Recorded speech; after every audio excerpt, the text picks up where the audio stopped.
आप सुरेंद्र जी हैं, ये तरन तारण पंजाब से हैं, एज 46। मेन तकलीफ कमर में दर्द करीब पिछले 6 महीने से। हाँ जी, हाँ जी। और 12 दिन पहले एडमिशन यहाँ होने के पहले हाँ पेशाब पखाने में कंट्रोल में कमी आना, जी जी। सूनापन आ जाना, और ये सारा सोनापन। और ब्लैडर इवैक्यूएट करने में तकलीफ होने लगी। जी जी। चलना बिल्कुल बंद हो गया। चलना तो एक मैं स्टेप नहीं चल सकता था। 10-12 दिन जब मैं आपके पास आया तो आपने देखा था, जिस फर्स्ट टाइम आपको अपॉइंटमेंट ली मैं, तो मैं तो बैठ भी नहीं पा रहा था। पिछले 6 महीने से जब आपको तकलीफ थी तो उस दौरान आपने लोकल डॉक्टर्स को दिखाया नहीं?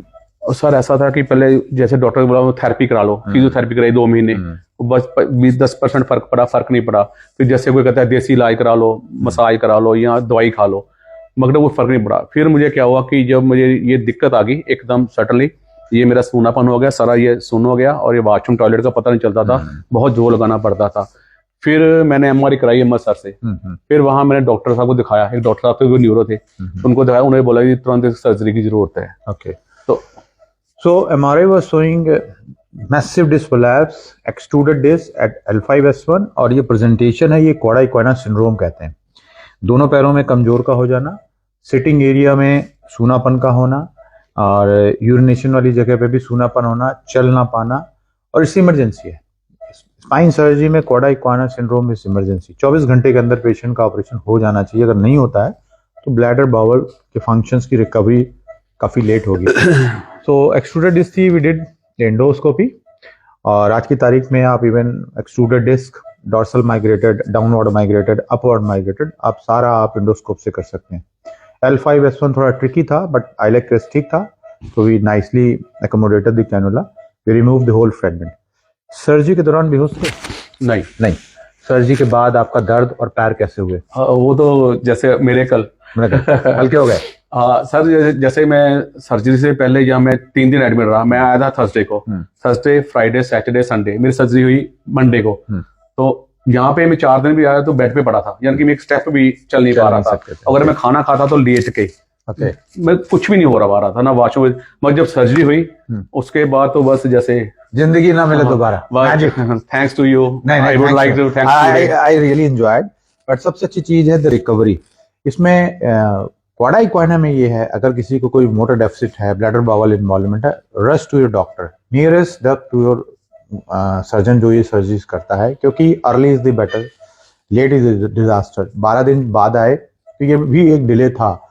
और सर्जरी के बाद कॉर्ड क्योंकि सैक काफी डिकम्प्रेस था और पेरिफेरल रूट्स और रूट्स में पावर ऑफ रीजनरेशन होता है, तो मैं उम्मीद था कि होगा, बट रिकवरी बहुत फास्ट थी क्योंकि डिले बहुत ज्यादा नहीं था।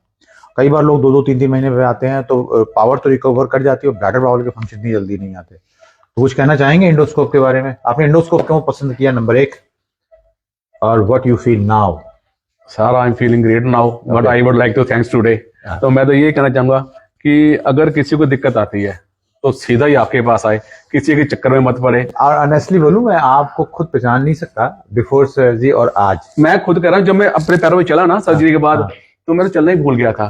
और जब मेरा सर्जरी हो रहा था तो मैं आपसे बातें कर रहा था और मैं थैंक यू गॉड कह रहा था कि भगवान मेरा जल्दी पेशेंट ठीक हो जाए, ठीक। मगर मुझे ट्रस्ट बहुत था क्योंकि मैंने आपकी सो मैनी वीडियोस मैंने देखी और मेरे फ्रेंड्स उन्होंने आपसे प्रेड कराया था, तो उन्होंने मुझे यही बोला था, भाजी तुम जाओगे ना तो इस बार सारी का छाड़ दो डॉक्टर साहब से। Thank you so much. अब जो सबसे ज्यादा जरूरी, आज आप जा रहे हैं? हाँ जी, आज छुट्टी। तो अब से लेके 3 महीने का टाइम जो है ना, ये एक डू एंड डोंट्स का होता है, प्रिकॉशंस। तो डॉक्टर अमन ने आपको बताए होंगे कि क्या करना है क्या नहीं करना है।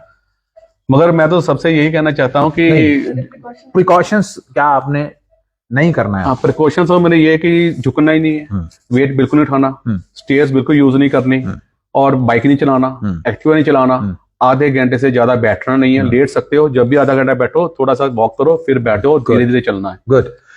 क्यों? समझिए, अंदर टीयर है, एक टीयर बहुत बड़ा है, वहीं से एक फ्रेगमेंट बाहर आ गया, उसको तो निकाल दिया गया। जी। अगर आप इनका फॉलो नहीं करते हैं तो कई बार क्या होता है कि अंदर कोई फ्रेगमेंट कहीं दाएं बाएं पड़ा होगा ना, वो भी पॉपअप करके बाहर आ जाता है। इसको बोलते हैं रिकरेंस, और फिर पेशेंट को दोबारा सिम्टम्स पैदा हो गए। ये 2-3 महीने का समय है सबसे ज्यादा, इसमें आप ही अपने सबसे अच्छे डॉक्टर हैं जी। तो ये डॉक्टर साहब ने जो आपको बताया, इनको आपने रिजिडली फॉलो करना है, इसको बिल्कुल मिस नहीं करना है। ये मत समझिए मैं बिल्कुल ठीक हो गया, ठीक आप हो गए, बट इसको मेंटेन करना है, कोई रिकरेंस नहीं लाना है, तो 3 महीने इनको फॉलो करना है, ठीक है?